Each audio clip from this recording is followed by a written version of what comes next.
Hey guys, today I'm going to review the Chairslayer and CageKits cages for the 240 S13 hatch. I'm going to go over reasons why I bought it myself, how I installed it. I did not do an installation video. I kind of should have, but doing it by myself, like most of you are going to do, was pretty hard. So I'm just gonna get to it. One of the reasons why I bought the kit was because I wanted to do it myself in my garage. I personally have friends that build cages for FD for a living, and honestly, I even talked to them about it before, and they said this is the way to go. One, the kit comes pretty much 100% done. I believe it's mechanically bent, laser etched for fitment. As well as CNC or laser notched. So really it's out of the box the best money you can buy for a full pro spec legal ready to go cage that you can either install yourself if you have good welding experience, or you can pay a professional to do it.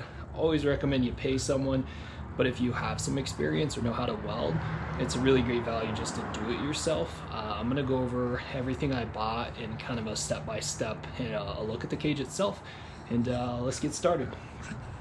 So the first couple of things that are very important, obviously you need a welder, you're gonna need a face mask, welding equipment, all of that stuff. I personally have this Harbor Freight titanium welder, 110, works really well, penetrates the metal just fine. Set up for gas, 75-25 mix. Very important that you have a good welder. You definitely don't want to do this with a flux core or something cheap for sure. Other than that, obviously a grinder, cleaning wheel, cutoff wheel, and the biggest value is going to be a metal hole saw kit from Harbor Freight. Honestly, I think it was in the mid $30 range. And then, the benefit of all this is if you invest in this equipment yourself, you're going to have it for future use. It's not going to be, something that goes away. You're going to be able to keep it and use it. So this is my LS 240 94 hatchback. And this is the cage completed. Unfortunately, I painted it before I did this video. I didn't do a good job. I'm not real concerned. When it goes back together, it'll look just fine. I personally bought the tight fit cage just because I had a full stripped interior. It was the easiest way to go. Let's take a look at the cage. So they advertise this as a super tight fit, which it's incredibly tight. We're just going to go over some points of how tight this cage actually is.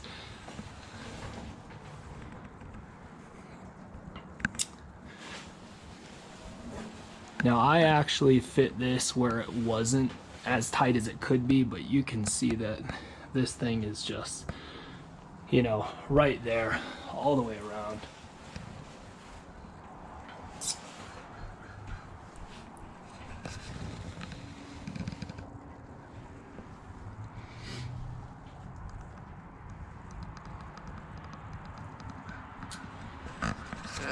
So when you purchase this kit, it comes pretty complete. One of the most awesome things about it is, it came in the mail really fast. It was put together really well on a pallet. Some of the pieces were already tacked together. Everything was labeled, and it just beat my expectations every single time. I expected the best, but you never know with cage kits. Like, you get out there where you get it and it's just a giant mess, doesn't fit. This thing literally went together with my experience in my garage by myself in 7 or 8 hours, probably, start to finish. That's about it. So let's go over the installation.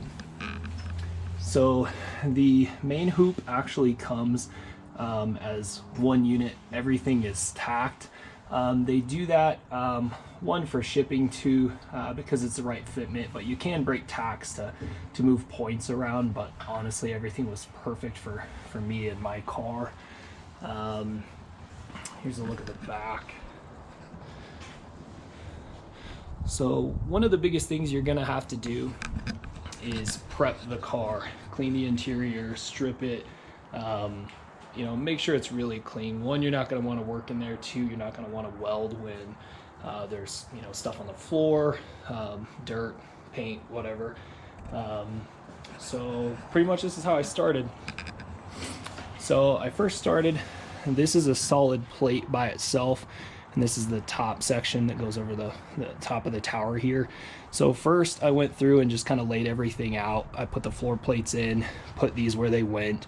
I actually drew lines. I came back and I cleaned everything with a grinding wheel, made sure it was bare metal, everything was perfect. So that's kind of where I started. Was, again, I put it here, I just sized everything correctly, put it in, make sure everything fit. I put a couple tacks here and on the other side just to keep it there. I have not finalized this bottom section yet, but I got those sections put in place. I left this out until towards the end. Next, I went in and set my, you know, base plates right where they went. Everything fit, you know, pretty much perfect. As soon as I was done with that, I got this into the car. It could have been just my car, but it fit incredibly tight where I kind of had to hammer it in. So about one of the only two modifications I made to this whole cage was I did cut this bottom section down about 1/4 of an inch, which dropped everything down, and that fit pretty well. So what I did is I had the base plates tacked in, I set this in, I got it in perfect position. Next, I went in and took this pillar hoop and kind of set it right where it needed to go, and I tacked it in place. I left this out again till the end, I'll go over that, but I pretty much just tack this to here. Always leave access points to your tack, so you know, if you need to get a grinder in there to cut it off, you can get in there. Second, I tacked these guys on. Kind of did that on both sides, and then I just saw, you know, exactly where everything went. Now this is probably the most important part, because you do have to drop these cages through the floor. So what I did is I kind of just put a mark right here where this was going to end up, and then as soon as I was done with that, I did pull everything over and kind of draw that section. Use a hole saw. Now you want to use a bigger hole saw than obviously this, just a little bit. I actually spaced it backwards, dropped a hole right there, did the same with the other side. I actually slid the plate back in backwards so that it wouldn't fall through the floor. And then what I did is I pretty much, this is probably the scariest part of this kit that I was really worried about, because I've never personally dropped a cage through the floor to weld it, but it turned out to be the easiest thing that you could actually do. So next after that, I did get all these sections put into place, and the one benefit that I didn't know about these kits was that he actually, I believe he laser etches the sections where they go. And at first I saw him and I didn't read this or see this anywhere, but I was like, why is, you know, all these pieces fitting to this exact, these little marks? Turns out that he actually laser etches all the tubing so that you know exactly where everything fits, and it's like a big person's Lego kit. So at this point I've got this here, this tacked, this as well as this and this, and I have my holes drilled in the floor. So then what I did is I put a jack under my bash bar in the front, and I jacked the car up quite a bit. I removed the base plates on the floor, and it allowed the cage to go through, pretty much fall down. So one advantage of that I did miss, before I get to that, is that I did take this cross section back here that is pre-tacked as well. I stuck it and it actually fit so perfectly in place that it stayed there, and again I tacked that on the back side. So then when I dropped it through the floor, the whole cage leaned completely forward, so it allowed me to weld the top section about right here, and then the front section was about right here by the time I got it through the floor, and it was perfect. Luckily I have a hole in the roof here for an old sunroof or something, but I was able to get through the top super easy. Might be a little harder if you don't have a sunroof, but as soon as I got the tops welded, then pretty much by myself I just pushed this section from here back, picked everything up through the floor, I put the base plates back in the front, and kind of everything went into place perfectly. So the cage was back in, everything was good, welded on the top. Then I started welding everything. Actually, I went through and I tacked the rear section back together so that it stayed back there. And then I went through and kind of welded everything that was left from the underside. Super easy again, and I have welding experience, so it was a little bit easier for me than it might be for most people. Again, I recommend that you either know how to weld, you do a lot of practice, or you pay someone that does, because ultimately if you spend this kind of money on a very pro cage, you can easily wreck it by not welding it correctly. And then you might have some issues with tech, or safety issues is the biggest thing. So I definitely recommend that. So at this point, I've got kind of everything together, pillar bars, crossbar, everything put and kind of tacked. Then I went through, the next section was to put the doors together. Again, you have these fancy marks that pretty much tell you everything. So what I did is I tacked the first bar in place where it was meant to go, just light tacks.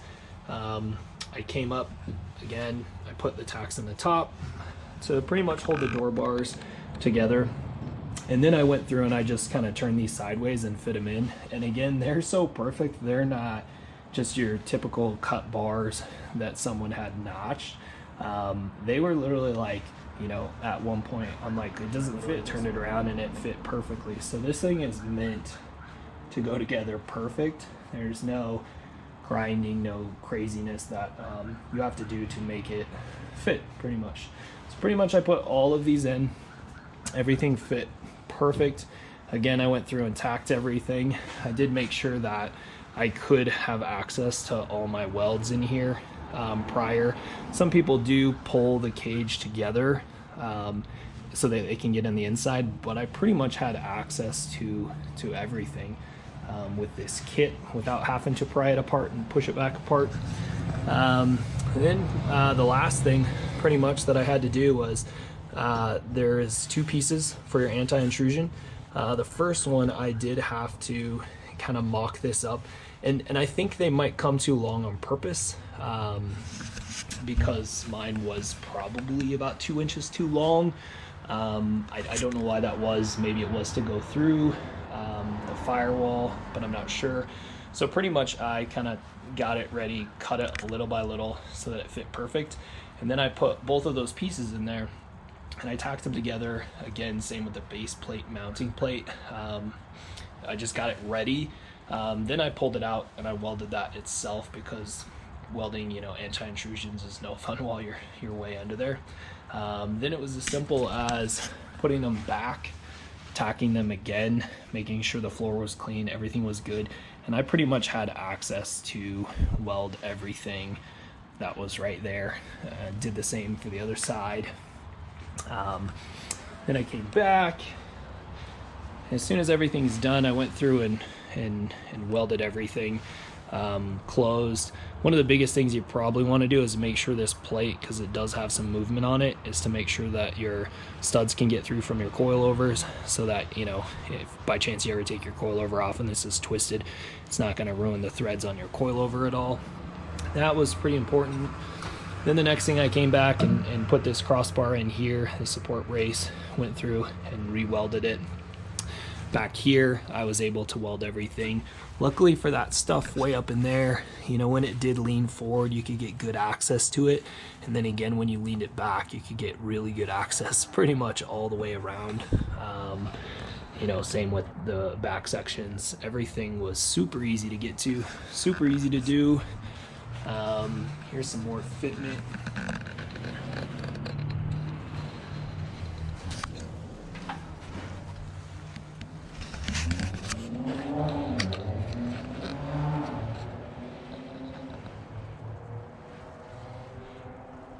And then I pretty much went through and just kind of stitch welded a couple pieces to the body itself.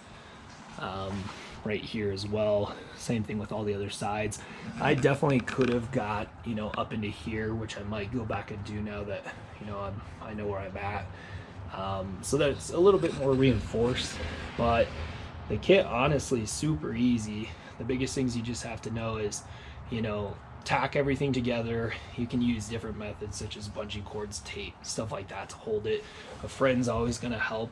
You definitely don't want to just get into place and start welding stuff, because this definitely has to come through the floor so you can access the top. The biggest for safety in tech is not to want to kind of weld everything and then not be able to get to the, you know, top sections to weld, which is definitely going to happen because this thing fits so tight. Yeah, you definitely don't want to leave anything unwelded, because it's just not the way to do it.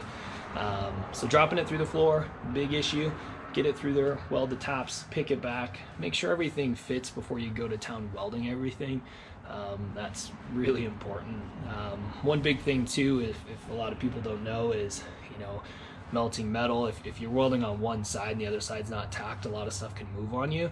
So it's super important just to put good tacks, you know, 4 sections just to keep everything together, and then go ahead and weld everything. I usually personally like to do 4/4 in most point welds, so that, you know, it evenly pulls everything together as it contracts. That was pretty important for me.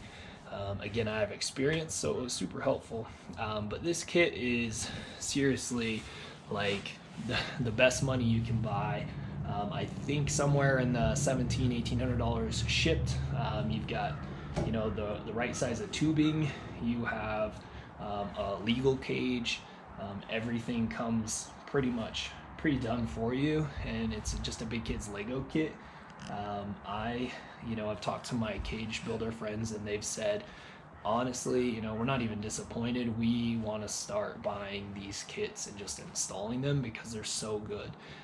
You know, the old school days of measuring out a cage and just doing that so many times is really hard when, you know, a fabricator can just get a perfect kit with everything's correct and just put it together and fabricate it for you perfectly. And then the benefit too is, if, you know, you want to invest in a welder, you can kind of offset that cost with having to, you know, unfortunately pay someone thousands of dollars to weld it yourself. You end up with a welder, you end up with some tools. It's always helpful. Borrow it from a friend, stuff like that. Well, welder's always a good investment. And then, you know, one thing I didn't say is, again, I had to put this dash bar back in. And that was super easy to get, again, to the access on both sides. One of the biggest things with any car, especially an old Nissan, is going to be the base plates to the light floor. One thing you might have to do is do yourself some research, because the floor metal blows out so much compared to the good metal of the base plate. So one thing I had to do was, you know, make sure that floor was really clean. A lot of people say you can go to like I believe it's an 023 wire, lighter wire, you know, turn everything down, but you blow through. So there was a technique I had to use, a welding technique, just to do it really lightly, and, you know, not get it super hot, do really small sections together, because you will just blow through the floor metal all day long. So definitely do some research on that. Ask a friend, he might know some good methods to do that. But that was probably the hardest when it comes to actually welding it, because the metal is pretty poor and thin on these, and you're going from, you know, thick, nice metal to old, possibly rusty metal. Again, make sure you have a wire wheel, clean everything so it's just pure clean metal before you weld. If not, you're gonna have issues and bad welds. But everything turned out good. I mean, I definitely think that going forward, I will always buy these kits and do them myself. Or again, you know, I might even pay someone. I thought about that in the beginning because I have those friends. But this thing fits so good. Like, everywhere is right to it. And somehow with it fitting so tight, you know, you can get to every weld by dropping this thing to the floor. But I am definitely not disappointed, and I would recommend this kit for any models available. And all day long to anybody. So hopefully that helped. Feel free to ask any questions. Definitely recommend buying this kit, buying your own equipment, doing some practice, pay someone, have some friends to help you. You should easily be able to get this done in a weekend, possibly a day if you know what you're doing. Easy. Definitely buy it. You know, great kit, can't beat it, fits tight, it's legal, and got it done in a day.